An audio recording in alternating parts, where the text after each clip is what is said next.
பொறாமைதனை சூக்கள் நூறாக்கோ என்ற அந்த சூழலையோடு மாண்புமிகு இதய தெய்வம் புரட்சி தலைவி அம்மா அவர்களுடைய 78வது பிறந்தநாள் நிகழ்ச்சியிலே கலந்து கொண்டு தலைமையேற்று நடத்திக் கொண்டிருக்கிற அண்ணா திராவிட முன்னேற்ற கழகத்துடைய அமைப்பு செயலாளர் அருமையான சிவராஜமாணிக்கம் அவர்களே, இந்த நிகழ்ச்சியிலே கலந்து கொண்டு சிறப்பாக இங்கே எனக்கு பின்னாலே பேச இருக்கிற எங்களுடைய ஆற்றல் மிகு மாவட்ட கழகத்துடைய செயலாளர் அன்பிற்கும் மிகுந்த மரியாதைக்கும் உரிய திரு எஸ் காமராஜ் அவர்களே, இந்த நிகழ்ச்சியிலே வரவேற்புரை நிகழ்ச்சி அமர்ந்திருக்கிற அன்பிற்கும் மரியாதைக்கும் உரிய மாப்பிள்ளை ஆர்ஜி குமார் அவர்களே, என்னுடைய அருமை தம்பி ஆனந்தராஜ் அவர்களே, ஒன்றிய பெருந்தலைவர் முன்னாள் ஒன்றிய பெருந்தலைவர் திரு மனோகரன் அவர்களே, பொன் வாசுகிராமன் அவர்களே, திரு தமிழ்ச்செல்வம் அவர்களே, மரியாதைக்குரிய மேற்கொண்டிய கழகத்துடைய செயலாளர் அருமையண்ணன் ரங்கராஜ் அவர்களே, இங்கே வருகை தந்திருக்கிற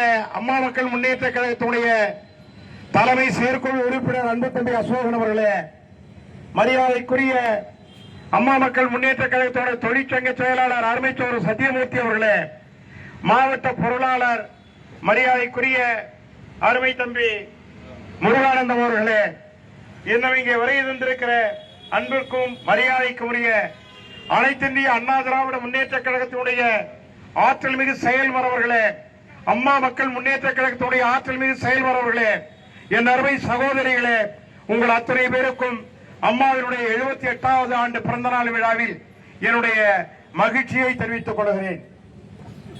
இன்றைய தினம் நம்முடைய அனைத்து இந்திய அண்ணா திராவிட முன்னேற்ற கழகத்துடைய மாவட்ட கழக செயலாளர் முன்னாள் உணவுத்துறை அமைச்சர் அருமை சகோதரர் காமராஜ் அவர்களுடைய அறிவுறுத்தலின்படி மாண்புமிகு நம்முடைய அனைத்து இந்திய அண்ணா திராவிட முன்னேற்ற கழகத்துடைய பொதுச் செயலாளர் புரட்சி தமிழர் எடப்பாடியார் அவருடைய அறிவுறுத்தலின்படி மரியாதைக்குரிய மக்கள் செல்வர் டிடிவி தினகரன் அவருடைய அறிவுறுத்தலின்படி எங்களுடைய மாவட்ட செயலாளர் திருமிகு காமராஜ் அவருடைய அறிவுறுத்தலின்படி இன்றைய தினம் அம்மா அவர்களுடைய சிலைக்கு மாலை அணிவிக்கிற நிகழ்ச்சி இங்கே இரண்டு கட்சிகளுடைய தொண்டர்கள் எல்லாம் ஒன்று கூடுகிற ஒரு மகிழ்வான தருணமாக துவக்கமாக இது இருக்கிறது. ஒன்றை சொல்லுவார்கள், ஒன்றுபட்டால் உண்டு வாழ்வு, நம்மில் ஒற்றுமை நீங்கள் அனைவருக்கும் தாழ்வு என்று சொல்லுவார்கள். அதுபோல கடந்த தேர்தலில் அனைத்து இந்திய அண்ணா திராவிட முன்னேற்ற கழகம் பல்வேறு அணிகளாக பிரிகிற போது திராவிட முன்னேற்ற கழகம் ஆட்சிக்கு வந்துவிட்டது. ஆனால் இன்றைக்கு அம்மாவினுடைய திட்டங்களான பல்வேறு திட்டங்கள் சொல்லி மாறாது. இங்கே என்னுடைய அன்பிற்கினிய சகோதரர் பொன் வாசுகிராமன் அவர்கள் எல்லா இடத்தையும் நேரத்தெல்லாம் அவர் எடுத்துக்கிட்டார் ஒரு அரை மணி நேரம். அதனால நாங்க அதிகமா பேச முடியாது, வெயிலா வேற இருக்கு, பேசிதான் ஆகையினால அம்மாவுடைய திட்டங்களை எதுவுமே சொன்ன ஒரு 3 மணி நேரம் ஆகும்.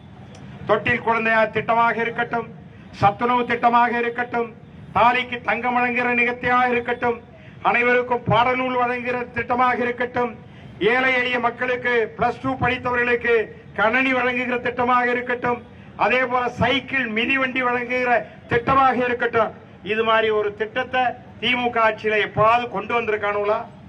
பார்த்திருக்கமா? நம்ம அடித்தளத்திலே இருக்கக்கூடிய மக்களுக்கு ஆடு மாடு வாங்கி கொடுத்த தலைவிதான் புரட்சி தலைவி அம்மா அவர்கள்.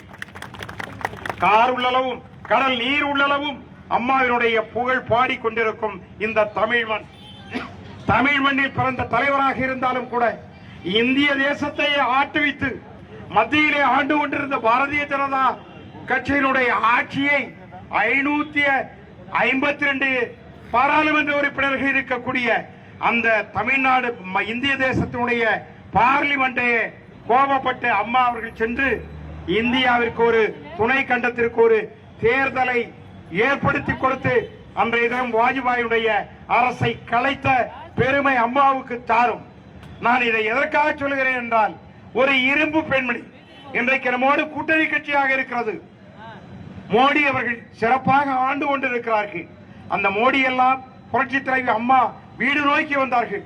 அப்படிப்பட்ட மாபெரும் தலைவர் இன்றைக்கு சொல்லுகிறார்களே, திராவிட முன்னேற்ற கழகத்தினுடைய தலைவர் என்று கருணாநிதி அவர்களை, அம்மா அவர்களை கைது செய்து எப்பொழுது திராவிட முன்னேற்ற கழகத்துடைய தலைவர் சிறையிலே வைத்தாரோ அதே அறையிலே கருணாநிதியை பிடித்து வைத்த பெருமை அம்மா அவர்களை சாரும்.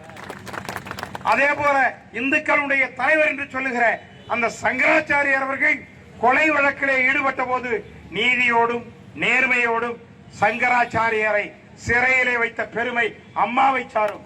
அதனால்தான் நாம் இரும்பு பெண்மணி என்று சொல்லுகிறோம். அவருடைய புகழ் பாடுவோம். அதே போல வருகிற சட்டமன்ற தேர்தலில் நம்முடைய கூட்டணியிலே இருக்கிற யாருக்கு இந்த தொகுதியை கொடுத்தாலும் ஒரு மனதோடு நின்று இந்த 3 முறை நாம் இழந்த இந்த தொகுதியை நாம் பிடித்து அனைத்து இந்திய அண்ணா திராவிட முன்னேற்ற கழகத்துடைய ஆட்சி, நம்முடைய அமைச்சர் மீண்டும் அமைச்சராக, நம்முடைய எடப்பாடியார் அவர்கள் மீண்டும் முதலமைச்சராக ஆகுவதற்கு நீங்கள் எல்லாம் ஒற்றுமையோடு செயல்பட வேண்டும் என்று இந்த நேரத்திலே சூழல் வைத்து அந்த வாய்ப்புக்கு நன்றி கூறியவர்களே, நன்றி, வணக்கம்.